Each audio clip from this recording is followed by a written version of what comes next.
Hey guys, YouTube Warrior 100 here, and continuing King of the Ring month, here's another King of the Ring review. Here's my review of King of the Ring 2000. Yeah, so, this show, I'd say this was a decent show, yeah. Some people have said, like, this show was really bad, and it was, like, one of the WWF's worst pay-per-views that year. I personally don't think so. Yeah, I thought this was a decent show. Yeah, it had some good stuff on here. Yeah, it wasn't necessarily like a good show per se, but yeah, this was still an entertaining show. Oh, and it was still pretty decent. Yeah, like I said, had some good stuff on here, but yeah, there was also some stuff on here that sucked. Yeah, I've seen this show before in the past, and yeah, I remember at the time this was my favorite King of the Ring show, but yeah, now that I've seen it again, yeah, I'd say that there are some better King of the Ring shows, like some I've already looked over that I've reviewed that you've seen, and yeah, also the other two that follow, I think are now better than this one, yeah. But yeah, like I said, still a decent show. Oh yeah, it's not really necessarily a good show, but yeah, it's definitely not horrible. Yeah. Yeah. This was also, well, the only King of the Ring tournament that had 32 participants at the start, rather than like the usual 16 or even like sometimes 8. Yeah. Not that that really means anything for this show, but yeah, just saying. Yeah, kind of interesting fact there. Yeah. So yeah, let me just get right into this thing. Show started with the King of the Ring quarterfinal matches. First up had Rikishi versus Chris Benoit. Some people have said like this match really sucked. Yeah, and this match only lasted about 3 minutes, but for those 3 minutes I actually did enjoy it. Yeah, I mean, I thought that this was just fine for the 3 minutes it lasted, aside from the ending, but yeah, I did enjoy it, yeah.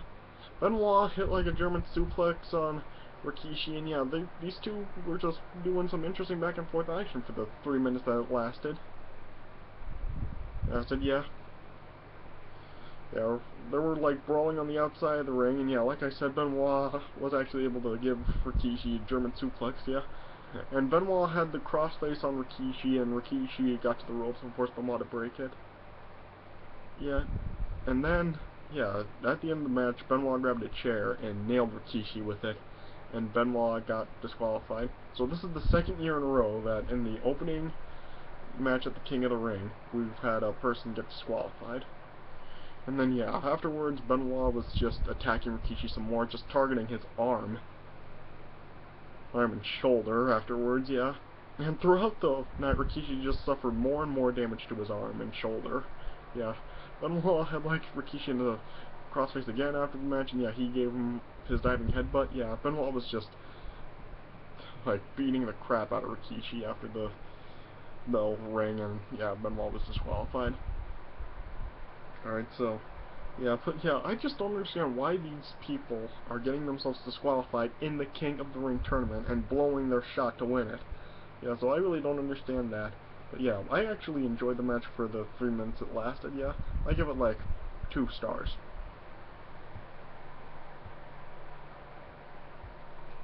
Then next up, in another quarterfinal match, had Eddie Guerrero versus Val Venis. This was good right here, yeah. Yeah.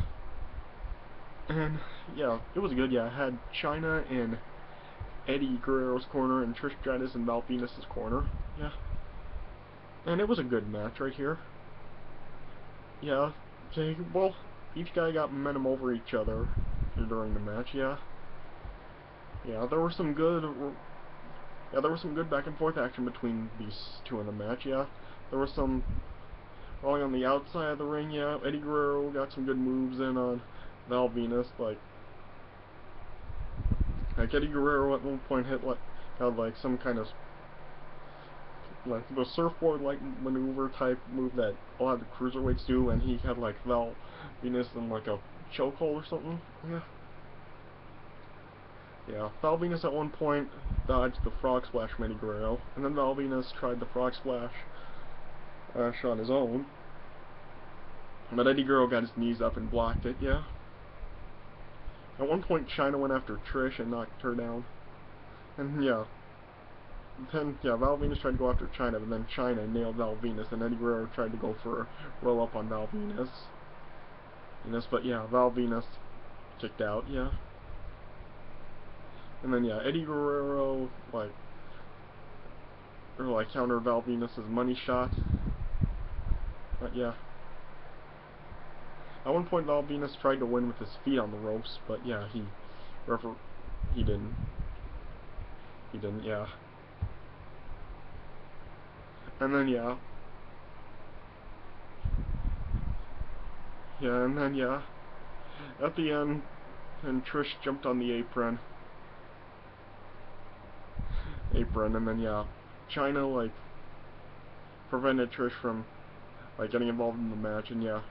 Val Venis then had a fisherman suplex on Eddie Guerrero and pinned him for the win. So yeah, Val Venis won the match. So yeah, it was a pretty good match. I give it a 3 1/4. Then Crash Holly versus Bull Buchanan in another quarterfinal match. Really, this really wasn't very good. But yeah, I mean, this was another 3-minute match, basically, and yeah. Yeah. Basically, all that happened was Bull Buchanan was really dominating due to his much bigger size than Crash Holly. And then, yeah, in the end, Crash Holly won after Bull Buchanan missed a scissors kick, and then he rolled up Bull Buchanan and then pinned him, and Crash Holly won. So yeah, that really wasn't very good. I give it like a 1.5 stars. Then in the final quarterfinal match of the tournament, we got Kurt Angle versus Chris Jericho. This was another good match right here. Yeah, it was about 10 minutes, and yeah, it was a pretty good 10-minute match right here. Yeah. Yeah, Kurt Angle was doing like his share of moves, like suplexes and stuff, and yeah, Chris Jericho was doing his movers, and yeah. Yeah, at a couple of points in the match, Chris Jericho had matches won, but Kurt Angle was just too close to the ropes. Like at one point, Jericho hit a Lionsault on Kurt Angle, but Kurt Angle got his feet on the ropes. Yeah. And yeah, there was another time where Chris Jericho tried to pin Kurt Angle, but Kurt Angle grabbed the ropes. Yeah. And at one point, Chris Jericho hit like a Hurricane Rana on Kurt Angle. Yeah. And yeah, it was a pretty good back and forth match right here. Yeah. And yeah. And then, yeah, at the end of this match, Kurt Angle tried to go for an angle slam on Chris Jericho, but Chris Jericho countered it, and got Kurt Angle in the walls of Jericho. And then Stephanie ran out to ringside and distracted the referee, and Kurt Angle did actually tap out. But yeah, obviously the referee didn't see it, yeah. And then, yeah. And yeah, Chris Jericho then just eventually released the hold, and yeah. I think Kurt Angle shoved Chris Jericho into the referee, and the referee got knocked out. And then Stephanie tried to hit Chris Jericho with the women's title. But yeah, Chris Jericho ducked, and Stephanie accidentally hit Kurt Angle. And then yeah, and Chris Jericho actually kissed Stephanie. Yeah, and then yeah, then eventually Kurt Angle got an angle slam on Chris Jericho and pinned him for the win. So yeah, it was a good. That was a good match. I give it about 3.5 stars. And then next up, we had a 4-team elimination match for the tag team titles. It was Too Cool, Scotty 2 Hotty, and Grandmaster Sexy defending against the Hardy Boys, Edge and Christian, and Test and Albert. And yeah, this was good right here. Yeah, This was basically the same as Hardy Boyz and Edge and Christian and 1999 King of the Ring. Yeah, basically just uses like a buffer match between the quarterfinals and the semifinals, and yeah, it was good. But yeah, there was like, yeah, had obviously Trish out there with Tess and Albert, and Lita out there with the Hardy Boyz, yeah. One point, Trish was taken down by Lita. And yeah, Tess and Albert were trying to grab Lita, but the Hardy Boyz saved Lita, and yeah. Yeah, Matt Hardy hit like a twist of fate on, I think it was Test. Yeah, Albert saved Tess from being pinned, yeah. Then Hardy Boyz and Tess and Albert were going at it, yeah. Yeah, Albert was able to save Tess from a couple of pinfalls, yeah, and then, yeah. Jeff hit a swanton onto Tess, and then, yeah, prevented Albert from saving Tess there, and yeah, Matt pinned Tess, and Tess and Albert got eliminated from the match. Yeah. And then, yeah, then the Hardy Boyz and Edge and Christian were going at it for a bit, yeah. And then, yeah, eventually at one point when Matt tried to do, I think, Twist of Fate on Edge, Christian then grabbed Matt and got him in the Unprettier, and then that eliminated the Hardy Boyz. Yeah, and then it came down to Too Cool and Edge and Christian, yeah, they were going at it. Yeah, at one point, like Edge and Christian tried to do like a double worm on Grandmaster Sexay, but Sky Too Hottie stopped them, and then Sky Too Hottie hit a worm on, I think it was Edge. Yeah. Yeah, and then at one point, yeah, and then yeah, and then at the end of this match, Edge and Christian got the win after Christian hit Grandmaster Sexay with the ring bell. And then, yeah, Edge pinned Grandmaster Sexay, and they won the tag team titles. So, yeah, it was a good match. I'd try to give it about 3 stars.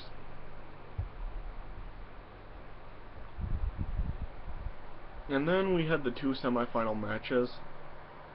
First up, Rikishi versus Val Venis. Yeah. Both of the semi-final matches of the tournament were just like kind of there. I mean, both really were just 3 minutes long. Yeah, in this match, Val Venis was like, once again, targeting Rikishi's arm in this match. Yeah, these two kind of had like a rivalry at the time, yeah. And yeah, like I said, Val Venis was just targeting Rikishi's arm once again, just like Chris Benoit did earlier, yeah. Yeah. And yeah. And yeah.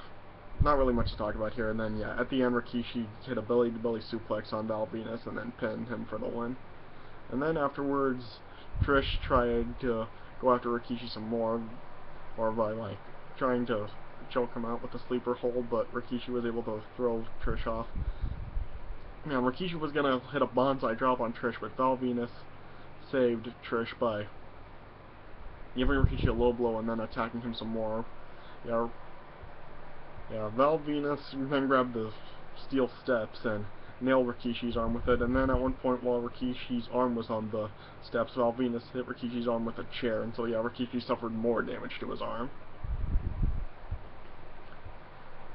So, yeah, match really wasn't like anything that spectacular. I'd give it like a star and 3/4. Then Crash Holly versus Kurt Angle in the other semifinal match. Yeah. Basically, Kurt Angle just really dominated this match, and then yeah, I'll just cut right to the end here. Yeah, and Kurt Angle won after giving Crash Holly an angle slam and pinning him. So yeah, Kurt Angle won the match. Yeah, match really wasn't too special either. I give it 2 stars. And then, next up we got the Hardcore title evening gown match. Pat Patterson defending against Gerald Brisco.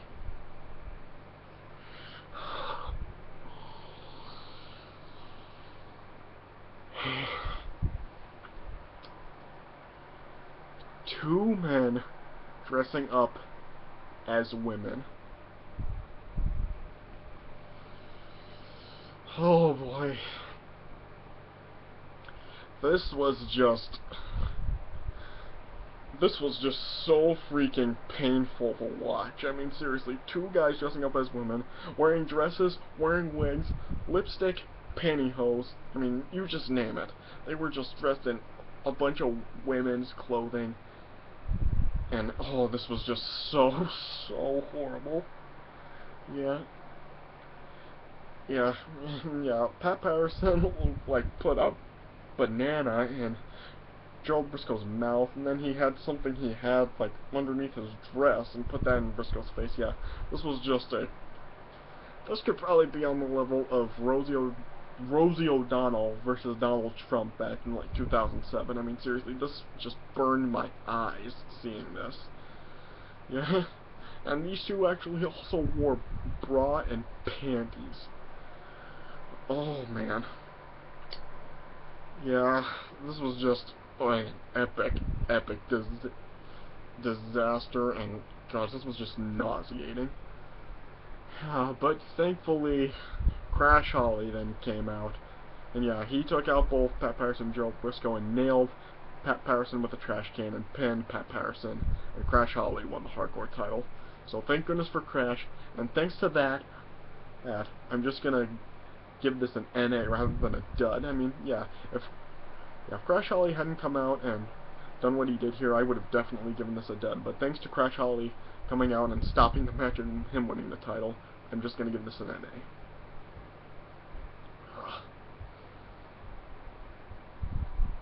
And then next up we had the Handicap tables dumpster match.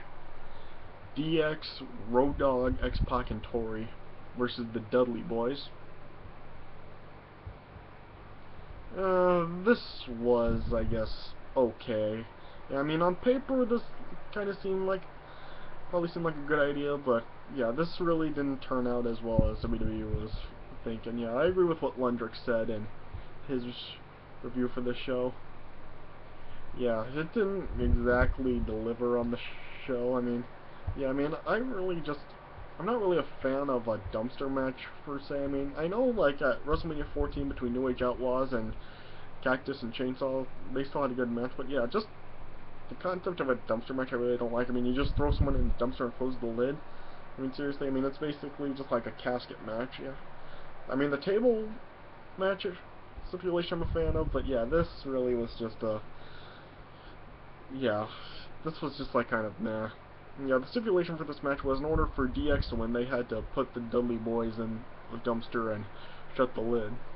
And in order for the Dudley Boyz to win, they had to put all three of XPac, Road Dogg, and Tori through tables. And yeah, this was just okay. It didn't exactly deliver as well as it could have, I think. Yeah, first it started out in the ring, and then it just moved to the outside. I think, yeah, the Dudley Boyz' main target was Tori in this match, yeah. Yeah, and then, yeah, XPac and Road Dogg tried to run off, but the Dudley Boyz got them, and yeah, they were fighting in the aisleway. I mean, yeah, Tori got attacked by the Dudley Boyz, and then, yeah, referee was kind of distracted with her, trying to check on her, see if she was okay. And yeah, during that time, as the referee was like, being distracted with Tori, yeah. Road Dogg and XPac actually did put the Dudley Boyz in the dumpster and close the lid, but the referee didn't see it, he was still distracted with Tori. And then, yeah, as XPac and Road Dogg tried to get the referee's attention back, Dudley Boyz escaped the dumpster through the side doors of the dumpster, yeah. And then, yeah, Dudley Boyz set up, like, a table on top of another table. And then, yeah, Bubba then gave Road Dogg a powerbomb through both of those tables down to the floor, yeah. Yeah. And then, yeah, XPac then was battling with the Dudley Boyz, and then, yeah, Devon then suplexed XPac back from the turnbuckle through the table. another table rather, yeah. And then yeah, it was down to just Tori on her own to go through a table, yeah. And Tori tried to hide inside the dumpster, and the Dudley Boyz were trying to go after Tori, and then yeah, Road Dogg and XPac then hit the Dudley Boyz with steel chairs, and yeah, that Dudley Boyz then fell into the dumpster, and yeah, Road Dogg and XPac closed the lids, and then yeah, DX won the match. But then afterwards, yeah, Road Dogg and XPac were leaving, and then yeah, Dudley Boyz then pulled Tori out of the dumpster, and then yeah, Road Dogg and XPac tried to come back to save Tori, but Dudley Boyz gave both of them 3D. And then yeah, afterwards they then power bombed Tori through the table. So yeah, Dudley Boyz get the last laugh there. And yeah, it was a decent match, I'd say, even though I wasn't really too much a fan of the stipulations. So yeah, I give it about 2.5 stars. Then we had the King of the Ring finals, Kurt Angle versus Rikishi. This was alright, I'd say. I mean, yeah, this was basically just, I guess, what it needed to be. Yeah, it was just like 5 minutes. Yeah, now Rikishi's arm is actually bandaged up because of the damage done to his arm. Yeah, and yeah, I guess this was just fine for what it was. I really didn't have too many problems with this match. Yeah, for a Rikishi match, I'd say this could have been worse. So yeah, I really didn't think this was like horrendous or anything. Yeah, at one point Kurt Angle was able to avoid the stink face. Yes, yeah, but then at another time, Rikishi then did get a stink face on Kurt Angle. Yep.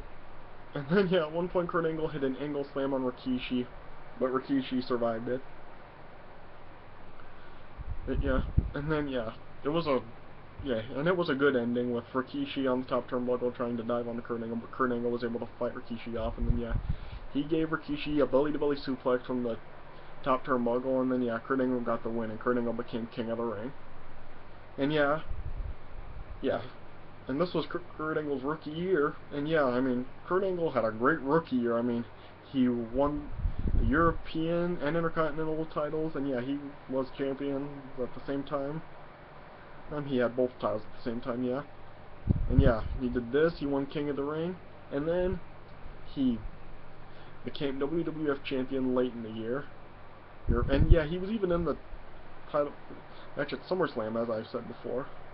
So yeah, I mean, yeah, Kurt Angle had a great rookie year, and yeah, Kurt Angle could arguably be like the most properly built King of the Ring ever. I mean, even before he won it, like what he did before. I mean, he had an undefeated streak, and then yeah, European and Intercontinental champion, and he did this, and yeah, and he eventually became WWF champion. So yeah, Kurt Angle was probably like one of the most properly booked men to win King of the Ring in history.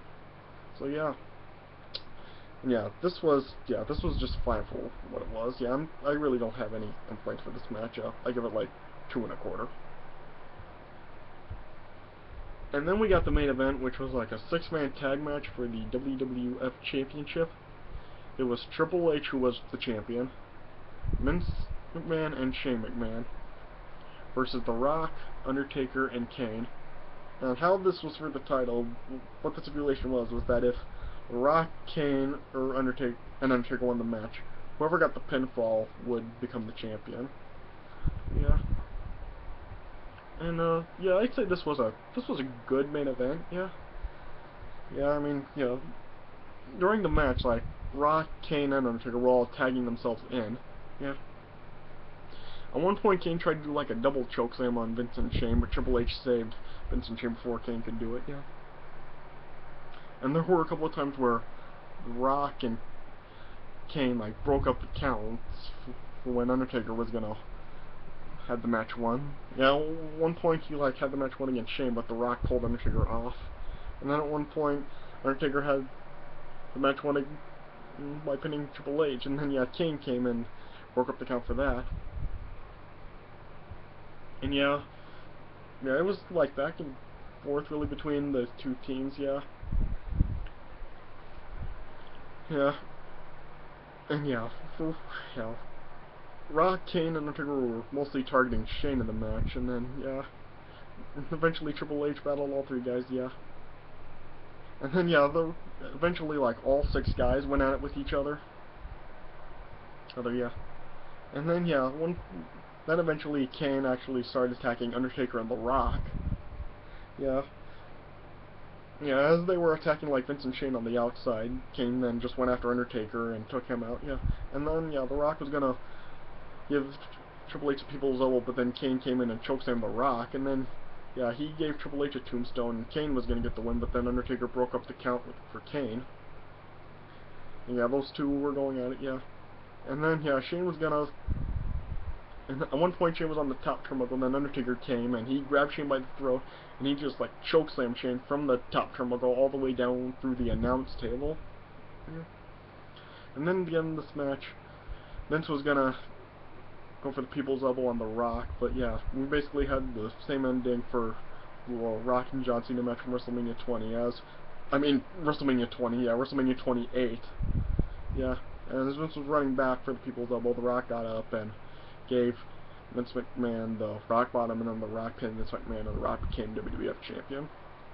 So, yeah, it was a good match, and good way to end the show with The Rock becoming the champion. Yeah, I give it like 3 1/4. Overall, the show, I give it a 6.25 out of 10. Yeah, like I said, not necessarily a good show, but definitely not a horrible show, because, yeah, had some good stuff on here with... Yeah, you had the stuff with, like, Val Venis, Eddie Guerrero, and Kurt Angle and Chris Jericho, and, yeah, tag title match, and, yeah, and the main event, all good. Yeah, and you had some other stuff that really wasn't too good, and, yeah, I should mention also that, really, there was some pretty bad booking for this tournament, considering that you had 3, like, kind of, like, talented guys, and guys all, like, getting eliminated in the first round, in the quarterfinals. Yeah, you had Chris Benoit, Eddie Guerrero, and Chris Jericho all getting eliminated in the quarterfinals in the first round of the show. So yeah, there was some bad booking, but yeah, Kurt Angle winning the tournament was still like a good move to do. Yeah, and yeah, and the show ended on a happy note with Rock winning the title. So yeah, alright, so that does for my review of 2000 King of the Ring. Hope you guys enjoyed it. So yeah, thanks for watching, and I'll see you guys later.